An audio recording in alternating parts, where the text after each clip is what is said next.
ще говоря за най-добрия цикъл за орелефяване. Сега аз не претендирам да съм изключителен атлет, не претендирам да съм калистеник нинджа. Както виждате, деградацията в YouTube е все по-стремглава. Нещата са пълното дъно. Диня вече се продава всичко. Суплементи, бустери, пяна за коса, молив за вежди, фалшиви провирони от люлин. Тези хора са готови да газат през трупове. Здравейте, YouTube!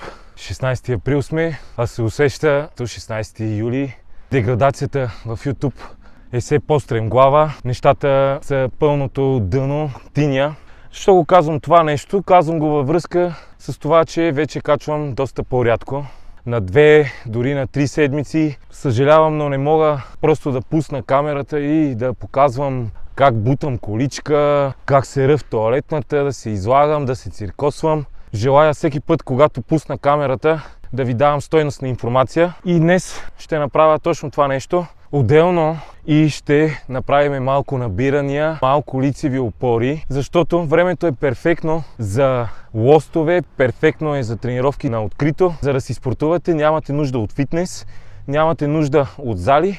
Единственото, от което имате нужда, е желание, мотивация и хъс. Ще говоря за най-добрия цикъл за орелефяване, който се състои от две основни неща. Едното е тестостерон пропионат, а другото е любимата ни стромба, като аз в моя случай го стартирам точно от днес, 16 април. Знаете, бях до сега на някакъв поддържащ лек цикъл, анавар, тестостерон енантат. Когато вече почвам да натискам, вкарвам пропионат. С тази разлика обаче, че този път ще си спра енантата изцяло, ще спра анавара и ще увелича дозите на стромба. Това нещо ще продължи 2 месеца или иначе казано между 8 и 10 седмици. Започваме с тестостерон пропионат. Той има полуживот от 3 дена, затова трябва да се инжектира всеки ден, през ден или в най-лошия случай през 2 дена. Аз съм решил да го инжектирам понеделник, сряда и петък. 300 мг тестостерон пропионат седмично, понеделник, сряда и петък. Тук много хора ще кажат защо ще инжектираш понеделник, сряда и петък, това е през ден, а пък събота и неделя са през 2. Както казах, полуживота е 3 дена, така че дали ще го инжектирам понеделник, четвъртък и събота или понеделник, сряда и петък и след това неделя, няма никаква разлика. Напоследък много хора ме питат с какви игли инжектирам тестостерона. Най-добрият вариант със сигурност е дълбоко мускулното инжектиране в глутеуса. Аз лично използвам 2-кубикова спринцовка и синя игла. Не знам как се води GME23-24, за да не се объркате. 2-кубикова спринцовка с синя игла. Те се продават в комплект в аптеките. Мисля, че са 5 стотинки. Дозата няма да се увеличава. През всичките 8 до 10 седмици, пак казвам, не съм решил точно колко, как се пада и не се вманячавайте. Аз съм решил да е 8, 9, 10 седмици, както го чувствам. Днеска е 16 април, имам точно 2 месеца до 16 юни да видя какви резултати ще постигна, като аз, разбира се, съм много оптимистично настроен и смятам, че ще постигна формата на живота си тази година, ще надграда още повече. Другото нещо, което ще използвам, както казах, стромбата. За стромбата сме говорили много, но въпреки всичко отново има хора, които ме питат: Кико, как се влиза, как се излиза?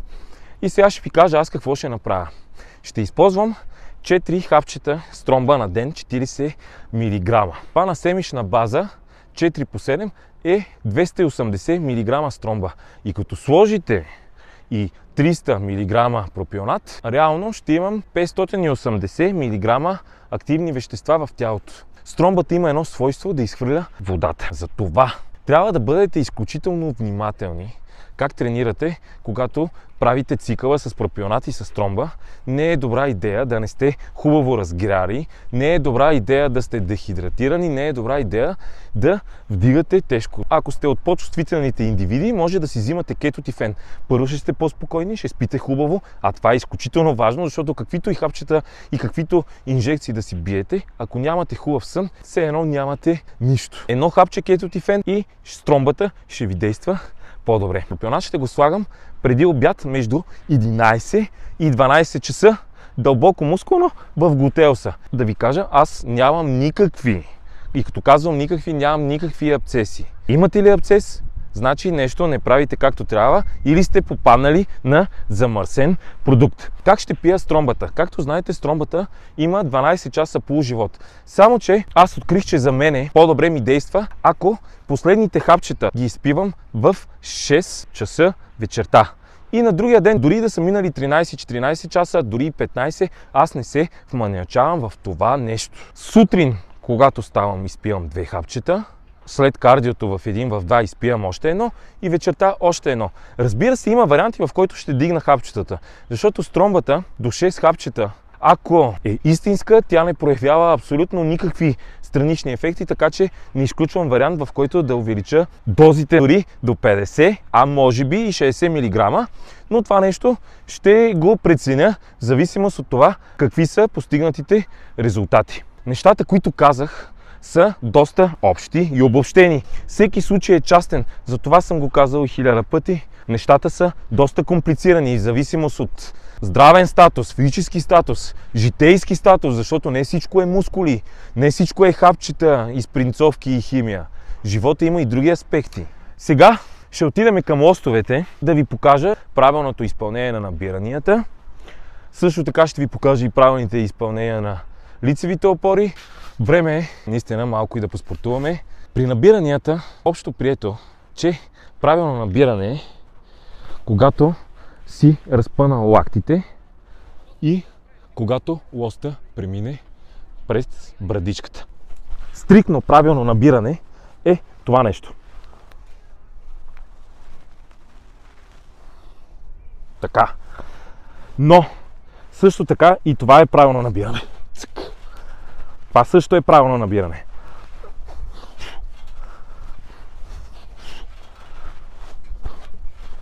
Така, сами разбирате, че има огромна разлика. Всеки от вас трябва да прецени спрямо неговите цели и това как се чувства, кое набиране му е най-добре и му върши най-добре работа.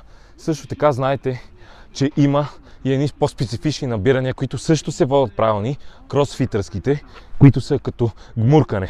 Сега ще ви покажа обаче кое не е правилно набиране. Горе минавате, тук не пускате. Това не е набиране.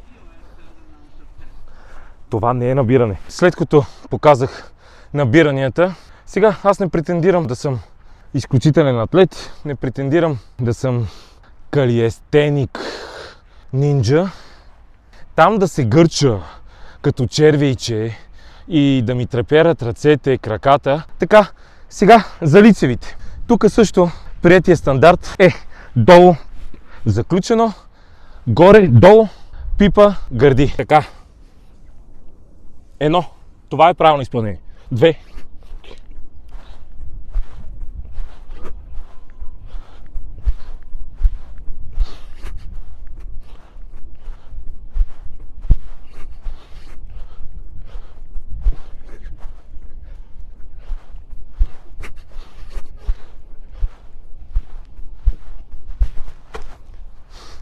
30. Мислих днес също така и да направя и едно бягане. 1 миля, това са 1600 метра, или иначе казано 4 обиколки на стадиона. Но реших да го оставяме за друг път. Чакаме съвсем скоро едни нови маратонки. Когато дойдат, ще направим един клип специално за бягане, където ще покажа на какво равнище съм. С това, приятели, видеото за днес ще бъде към своя край. Надявам се, че информацията, която съм ви дал, ще ви бъде от полза. Тя не е нещо ново, не е нещо специално, но се опитвам да ви я предоставя по един разбираем, един човешки начин, за да може да вникнете. Защото преди всичко аз искам да съм един човек от народа, да може с вас да си кореспондираме на достъпен език. Времето напредва. Знам, че всеки от вас иска да бъде във форма, в топ форма. Всеки преследва мечти, всеки преследва цели. Бъдете изключително внимателни, защото виждате, вече се продава всичко. От хранителни режими, през суплементи, бустери, пяна за коса, молив за вежди, фалшиви провирони от люлин. Бъдете изключително внимателни Защото тези хора са готови да газат през трупове и ще ви продадат за стотинки. Въобще не ги касае вашето здраве и съдба. Благодаря, че останахте до края. Аз съм тук, за да ви служа. Чао, обичам ви!